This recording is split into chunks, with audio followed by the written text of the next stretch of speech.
Hi, welcome to today's community chat. I'm Sarah Goode, and we are going to be here with Kelsey Mohring from United Way of South Hampton Roads. We're going to be speaking about their 100-year celebration, what their programs offer in our community, and partner organizations, and more. So, Kelsey, thank you so much for coming on with us today. Thanks for having me.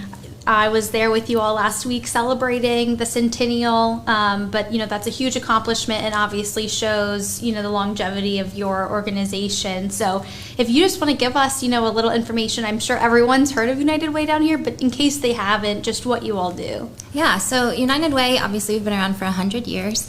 And our mission is really to bring people and resources together to solve big problems in our community. So we like to look at the real root causes of issues and look at problems that are so big that we really need multiple people around the table to solve them. So we're looking at things like poverty, homelessness, food security, and for us that really focuses on the building blocks of self-sufficiency, which we consider to be health, education, and economic mobility or income. And so that's really where we focus our efforts, and that has changed over time because we really believe in adapting to kind of what the community needs are at that time. And so over 100 years that has changed as the times have changed, but the way in which we do that has always been about collaboration and working with community partners.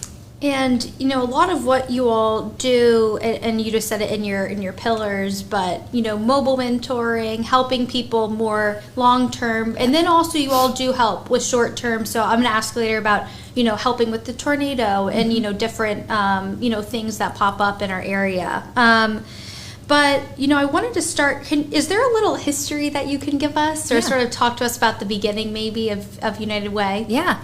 So obviously we started in 1923, and we started as the Community Fund, and our name has changed multiple times over the years, but it was always about collecting community funds and then distributing them to nonprofits across the community. And so during World War II, we actually became the War Fund, and we were supporting those who were serving overseas. In the 80s, we were collecting funds and distributing them to organizations that were fighting AIDS. And so it's always been this common thread of responding to the needs at that time. And then about 20 years ago, I think, is when we adopted the name United Way of South Hampton Roads. And so we cover all of the South Side. So that's Virginia Beach, Norfolk, Suffolk, Isle of Wight, Chesapeake, and Portsmouth. And so that's a little bit of the history, that 100 years that we have been here and have been serving the community during that time. Absolutely. And I think that is one thing that I asked about off camera before we started, but changing with the times is so important, and there's different issues obviously that come up, but there's different ways to tackle issues obviously than when you all first started. And I think the thing I was most I guess overcome with emotion by last week especially was, hearing from these people in these programs like WAVY Thrive or mobile mentoring that are very hands-on, and they are helping people, so I guess entrenched in their life. It's not just it's a one-stop shop for everything, for helping them with education or whatever their goal is. I mean, can you tell us a little bit about that? I know WAVY Thrive that was started, it was 2020, but that program, it seems to really help, I think it's at 50,000 families. That is quite a lot of, people in Hampton Roads. Yeah, so, our model has always been about obviously we want to help those who are most in need, and so we look at those who are in poverty and who are facing crisis, and we want to be there to support them. But then there's also this other population of people that we call ALICE, and that stands for Asset Limited, Income Constrained, and Employed. And these are people who are working oftentimes multiple jobs, and they're making too much to qualify for government assistance, but usually not enough to really provide for the basic needs of life. And so they're caught in that kind of gap between assistance and self-sufficiency. And what we know is that if we're able to kind of keep those people out of poverty, or kind of overcome some of those challenges that can happen, it's much easier to keep them out of poverty than to get people out of poverty, right? And so for those people, though, oftentimes they're one crisis away from slipping into poverty. So something like a health crisis or a car breaking down or the loss of a job can really kind of throw off that delicate balance. And so over the last few years, we've really been focusing on that population and trying to provide as much support as we can to that group of people. And so VB Thrive was really designed to address that group. And so that 50,000 population is really the Alice population in Virginia Beach. And so VB Thrive is meant to work with those families. The goal is 4,000 over 3 years. And to provide that wraparound support and mentoring and coaching to work with them to reach self-sufficiency. And so when people come into that program, we sit down with them and do a full assessment of all these aspects of their life. And so they sit down and talk to us about what's their transportation look like, their child care, their mental health and physical health, their income, their education, and do this whole analysis for them. And then we talk about where they want to be. And so they set their own goals on where do they really want to see themselves get to, what do they define as success and self-sufficiency, and then walk alongside them as they try to plot that path. We can connect them to resources across the community, get them connected to our partners, provide gap funding in certain areas or some incentives to help them move along that path. And what we find is that by providing that much higher level of support and more of that wraparound support where we're really not just giving them a handout but a hand up, they really reach a much deeper level of stability and self-sufficiency that becomes much more lasting. And are those with organization partners, in the community that help you with that education piece, that help you with maybe that economic side? Yes, so we work with a large group of partners. We have a couple of lead partners that we work with that help us with the mentoring aspect of that. So we're working with the Independence Center, we're working with Urban League, we're working with Catholic Charities, the Virginia Beach Community Development Center. But then we also have a number of other partners that we're working with to provide some of those resources. So Hampton Roads Workforce Council is one of those.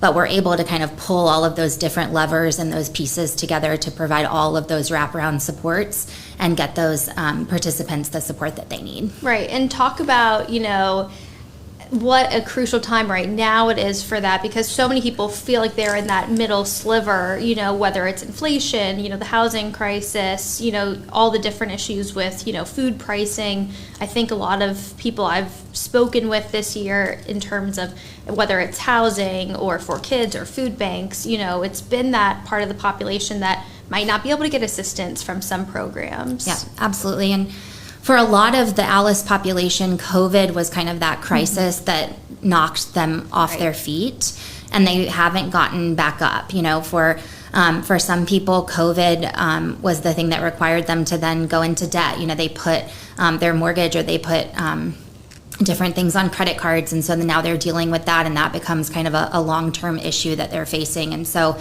we are seeing the long-term effects of that, and it does just seem like things are a little bit harder now with inflation and certainly with the housing crisis. The cost of housing has gone up significantly. Finding lower cost housing is a real challenge. Finding access to mental health is a real challenge right now.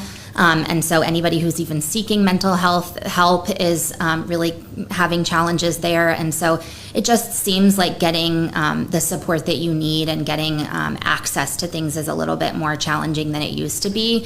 So by having a mentor and a coach that can walk alongside you and help remove some of those barriers, we find that these participants are a lot more successful. And is the mobile mentoring, is that also part of VB Thrive, or is that a separate sort of group? So the mobility mentoring is the approach that we use with this program. And we use it across a lot of our programs, actually. We have a number of different programs that use that mobility mentoring program that actually comes out of Boston. It's a approach that we found out of this group called Empath in Boston, and we just really liked the practice. And so we have applied it here and just find it to be really successful. And so that's the mentoring approach that we use with coaching, with goal setting, incentive based. And it's all about focusing on the participant and their goals. So it's very different from the traditional case management model where you have kind of a prescribed path that you put them on and you have to check boxes and things like that. With mobility mentoring, it's very much participant driven. And so they tell you what success looks like to them, they set their goals, and they lead that process. And are you still offering, for VB Thrive? Can people apply online? Is that still available? Yeah, absolutely. We are definitely accepting participants. Really excited to be. We still have that program going for at least another year and a half. Really appreciate the city's support of that programming. We got ARPA funding for that, and so people can go to vbthrive.org if they're interested in applying, and we'd love to get them connected. And just for anyone watching, there is some B-roll playing of the celebration last week, but also of the VB Thrive. I think it's from the opening day of that office, so you can see little aspects of what we're speaking about in video here in the conversation. I wanted to ask you, just because it's so relevant from, I guess just last week, which is hard to believe, but, with the tornado, you all stepped into action very quickly.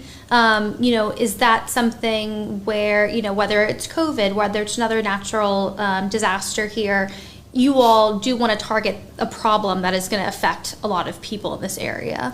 Yeah, so one of the things that I am most proud of about United Way is that we want to be there where we are needed, and we really act as that safety net for the nonprofit community. And so we step up when we are asked to.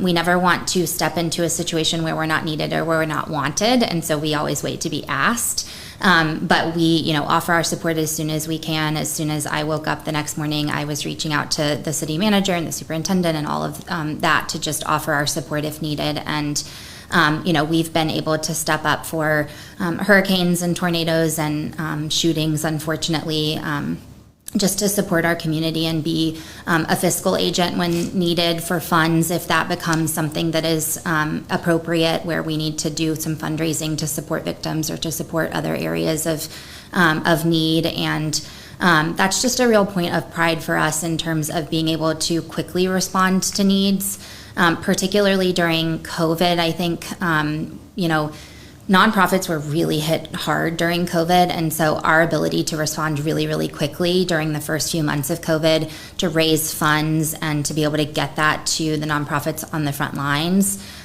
was something that was really critical. And obviously, standing alongside the city of Virginia Beach during the shooting that they experienced most recently with the city of Chesapeake when they experienced a shooting. We opened a Hope and Healing Fund that we actually just recently released the funding from to support agencies that are doing work in mental health and violence prevention. So, we really like to step up in areas of highest need and in crisis to make sure that the community knows that we are there to support them. And I'm sure over 100 years, there's been a lot of different, events or crises that, have occurred. But, looking forward now to, the next 100 or at least the next few years, are there things that you all are trying to develop or trying to focus on, efforts on? Yeah. Mm-hmm. So, those pillars of health, education, and economic mobility are really our driving focus. And so VB Thrive is obviously continuing for the next year and a half at least, but I hope that is really kind of a foundation for us as we continue to grow that programming. We're getting ready to launch a Norfolk Thrive program in Norfolk, which will be similarly created. And so a little bit different and a little bit of a smaller program, but very similar in terms of the model of mobility mentoring. And I hope that we're able to kind of use the learnings and the data from that to then be able to take that to other cities. Same thing with the Hope and Healing funding. The design of that was that we would really focus the first round of funding on programs in Chesapeake that are focused on violence prevention and mental health, but then that we would be able to use whatever best practices we get from those programs and then take those to other cities. And so I do anticipate, mental health being a real focus for us over the next few years in our health pillar. Education has always been a big passion of ours, and so we are continuing to expand that. Norfolk has been kind of our hub for the past few years, but we've really been expanding into Virginia Beach and Chesapeake recently. We've been in Suffolk for a number of years, but Chesapeake and Virginia Beach have been a real focus area for expansion lately. And so I think continuing to work on those efforts. Third grade reading is a real focus for us in early childhood education, because we know that those are real important targets, getting children that really good early start. And then we know that that third grade reading level is just really important in terms of if they're reading on track by third grade, we know that they have a much better success rate in terms of graduation and being successful later on. And so focusing our efforts in kind of those early years is something that we plan on doing for the next few years. And so just a lot of exciting things on the horizon in terms of programming and partnerships, and lots of work to do, but a lot of exciting things ahead. And you all, help families, you help individuals. I think, with the VB Thrive, that's more family and individual focused, but thank you for bringing up, the reading, because you do work with a lot of kids. Yeah. And one thing I did want to ask you about before we wrap up here is for Something in the Water, and that was a highlight that you all shared last week, but, offering and helping with scholarships for people, whether they're, looking to go to college or looking to go back to school later on. Can you just talk a little bit about that partnership? Yeah. So we were lucky enough to receive a really generous grant from USAA. And so for the last couple of years, we have been doing this STEM scholarship program that focuses on Black students, because the data shows that there is a real discrepancy in Black students, and particularly Black females in STEM fields. And so in order to kind of work on advancing that, we are focusing on scholarships for those students. And so we've issued over 270 awards to those students, and so really excited, and their stories are just really awesome. It's these just neat students who are doing incredible things and studying, things like neuroscience and physics and all sorts of great things, and just have bright futures ahead of them. And so we were excited to partner with Something in the Water to highlight that. And all of the scholarship recipients, because of our partnership with Something in the Water, we were able to add some additional funding and also partner with Centera to add some funding. And so all of them are getting an additional $3,000 this coming fall for their education. And so an exciting program. And the application for the next round of that is actually currently open. So unitedwayshr.org/STEM. If you are a student or a veteran and you're interested in pursuing a degree in STEM, you can apply there. Great, and I can share that link on WAVY.com as well. But the extra $3,000, I mean, especially with some of the increases in college education right now that we're seeing, like that goes a long way. Yeah.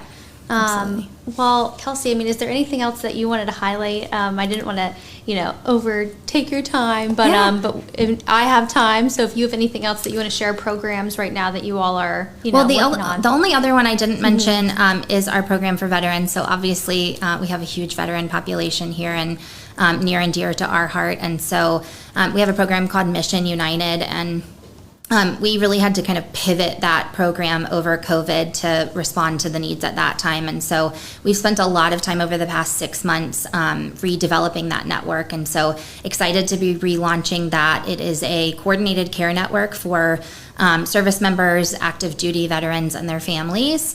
So it's a real one-stop shop. If you are in need of assistance, you can call our Mission United hotline or fill out an application online, and we can connect you to a myriad of different services through our partners. And so we use an online system so that it makes it really easy, so that you don't have to kind of just call a bunch of different people, and we can walk you through that process.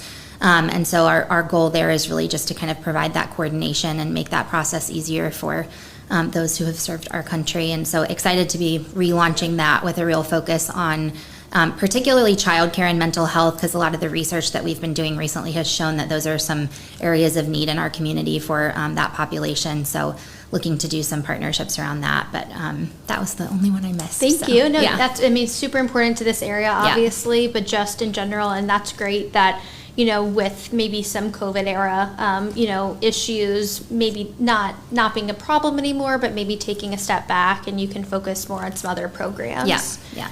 That's dig great. back Well, in. Kelsey, thank you so much for joining you. us. And then everything will be up on wavy.com if you're watching, with links and different, sources of information for what Kelsey and I spoke about today. So thank you so much for joining us. Thanks for having me.